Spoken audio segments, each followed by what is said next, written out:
Welcome to The Explainer. Today we're taking a pretty unique approach to what is, honestly, an incredibly dense philosophical text. We're going to translate this profound encounter at the gate of the seventh solitude into a visceral theatrical experience. So, picture a stage set right on a freezing mythological mountain path. Together, we're going to visually block out the scenes, the characters, and those really deep internal shifts happening within the story. It's a journey all about stripping away comfortable lies to find a truth that is as raw as winter. So, get ready to feel the chill. All right, imagine the curtain rising on our protagonist. He's an old watchman, and he's lived up on this mountain peak for 10 long years. But as we see him on stage, you can tell something has shifted. He has this massive realization: I have used the sun to hide from the stars. I mean, wow. For a whole decade, his reliable happiness, his daily routine, and this holy light were his entire purpose. But suddenly, he understands that these are literally just heavy masks distracting him from reality. He thought he was free, right? But he was actually just a slave to the dawn, living out this contract with the horizon just to keep the terrifying silence of the peaks at bay. Now picture the stage bathed in these deep, freezing blues. The sound design completely fills the theater with a biting, bitter wind. Our watchman begins to physically shed his heavy coat, which the text actually calls the garden of his own virtues, and in a highly dramatic moment, he violently discards his lamp. Now, he isn't throwing it away because he's full of fire or passion. He does it because he is absolutely starving for a coldness that is entirely his own. He's totally rejecting the warm, comfortable distractions he once protected. So, what does this all mean? Well, this physical shedding perfectly mirrors a profound internal evolution. First, he acknowledges that the light he carried, his ideals, his religion, his certainty, has literally become a suffocating weight. Second, he discards the lamp, totally ceasing to be a mirror or a torch for anyone else. And third, he embraces the winter. He goes from being a slave to the dawn to a man walking away from every single fire he ever lit. He's actively seeking out a place where the soul just has to stand on its own, completely without the crutch of any external purpose. Suddenly, the whole atmosphere on stage shifts as we introduce our second character, the gardener. He enters trembling, absolutely terrified by the watchman's extinguished lamp. Symbolically, the gardener represents the gardens of Armida. It's this concept of comfortable, sensual illusion. He embodies the temptation we all feel to just stay rooted in growth, prayer, and societal norms. He's literally the ultimate symbol of our desire to stay where it's warm and safe, rather than facing the icy, isolating peaks of true autonomy. You really have to notice the sharp, dramatic juxtaposition between these two figures. On one side, the gardener's body language is entirely defensive. He's desperate in his reliance on warmth, terrified of the dark, just seeking roots and comfort. But on the other side, the watchman's posture is marked by this unshakable, terrifying calm. He's found inner peace through cold autonomy, and his eyes have fully adjusted to the dark. This visual contrast, it's the exact tension we all feel between wanting comfort and desiring absolute freedom. Imagine the actor playing the gardener, delivering his lines with this frantic, rapid, anxious pacing. Where is your light, solitary one? Are you now a bringer of darkness? Do you not fear the abyss? He is deeply, deeply terrified by what he sees. See, he remembers the watchman as someone who brought the sun's glow to the path. So seeing a soul willing to extinguish that light and just face the emptiness, it's totally incomprehensible to him. The gardener is practically begging for the illusion to be turned back on because the reality of the abyss is just way too much for him to bear.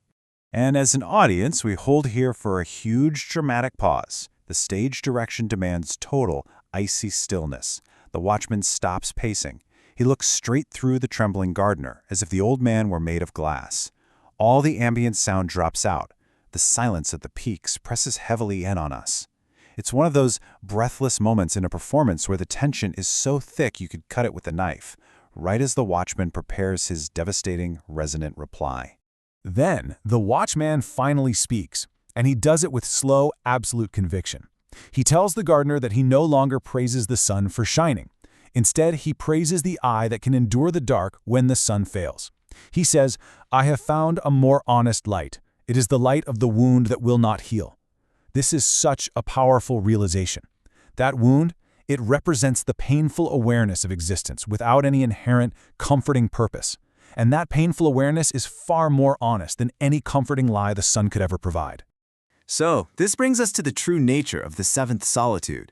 In philosophical terms, we often associate enlightenment with fire, passion, and light. But this state isn't about the fire of a revolution at all. It is strictly about the cold. It's an icy gate. It's the deep winter of the soul where every single illusion is violently stripped away, and you are forced to recognize that you, and you alone, are your own creator and destroyer. It's a home made entirely of ice. Now we guide our mental camera as the watchman physically turns his back on the gardener and begins his descent. He leaves the trembling man and all the comfort he represents completely behind. As he steps down into the dark valley, he isn't carrying a torch to light the way for others. He's actually transforming into something else entirely. He's not returning to society as a savior or a teacher. No, he's returning as a relentless, unavoidable reminder of the cold truth. He literally carries the winter. So he goes into the valley strictly to find a very specific few. He calls them the convalescents. These are the rare individuals who are just tired of borrowed warmth. They're recovering from the sickness of needing a defined external purpose. They are finally ready to strip away their illusions and recognize that what society calls truth is really just a colorful rag draped over reality. The Watchman is seeking those rare people strong enough to look right at the beautiful, terrifying emptiness of existence without blinking. Of course, walking into the valley carrying the winter comes at a really high cost. The world absolutely will not welcome him. Society is going to judge him incredibly harshly. They'll label him a nihilist, a hater of life, an arsonist who just wants to burn down hope. And they'll hate him because he reminds them of the void they try so hard to ignore. Yet, despite all these labels, the Watchman remains completely detached. Their judgment doesn't touch him at all. As our stage play nears its end, the lights slowly fade to black. The sound of that biting wind howls one last time. In the center spotlight, a single man stands alone in the ice, and he is smiling. He smiles because he knows a profound secret. Only those who survive the seventh solitude, the ultimate solitude, where even the concept of God is forgotten, are truly strong enough to finally say yes to life. And they say yes not because they have a reason why, but simply because they are alive. That brings us to the end of the explainer, and I really want to leave you shivering with this final thought. What borrowed warmth and colorful rags of truth are you using to hide from your own beautiful, terrifying emptiness? What heavy lamps of supposed purpose or societal expectation do you need to just drop in the snow so you can finally be free? As the curtain falls on our stage today, take a moment to look at your own comfortable illusions. Ask yourself, are you brave enough to step through the icy gate of your own seventh solitude?